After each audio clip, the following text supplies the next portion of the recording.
I've been mostly talking about external experiences, but this idea also applies to individuals. The way you experience another specific individual and the way they, quote unquote, make you feel is ultimately reducible to your internal world.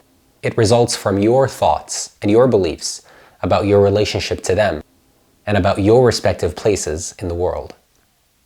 Let's take a famous figure like Pope Leo, the head of the Vatican Church, as an example.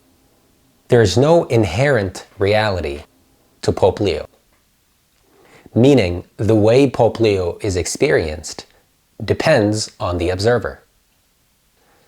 If a devout Catholic were to meet Pope Leo in person, they would experience genuine awe and happiness.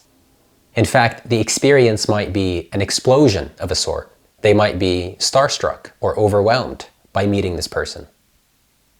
If a non-religious person, a person that doesn't subscribe to any religion, meets Pope Leo, the experience would be to a great extent one of indifference.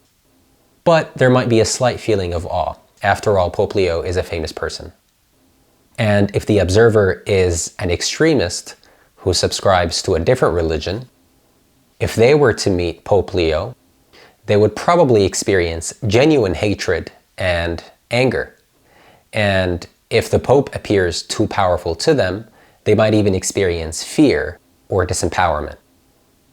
None of these people are actually experiencing Pope Leo directly. Instead, they're experiencing their own thoughts and beliefs. Amazingly, these observers do not realize that this is how their experience works.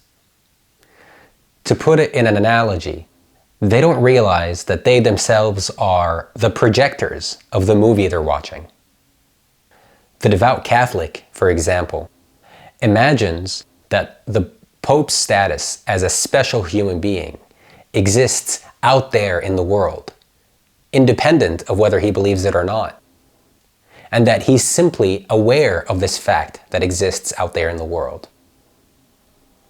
The same is true for the extremist. The extremist also believes that the evil nature of the Pope exists out there in the world, and unlike others, he's being more honest by being aware of this fact. He doesn't realize that he is the originator of this experience by virtue of the beliefs he chooses to hold. Notice that if the extremist were to change his beliefs, let's say, for whatever reason, the extremist becomes a Christian, all of a sudden, he experiences a different Pope. Ultimately, there are as many versions of Pope Leo as there are observers, because what each one of those observers considers to be external objective reality is in fact just their own subjective internal reality. Or as a lot of people like to put it, perception is reality. That is the point of this video. Now, of course, a man like Jesus Christ understood that that's how reality works. Check out the following line attributed to him. Whoever welcomes a prophet as a prophet receives a prophet's reward. And whoever welcomes a righteous man as a righteous man will receive a righteous man's reward. The Prophet Muhammad talked about the same idea.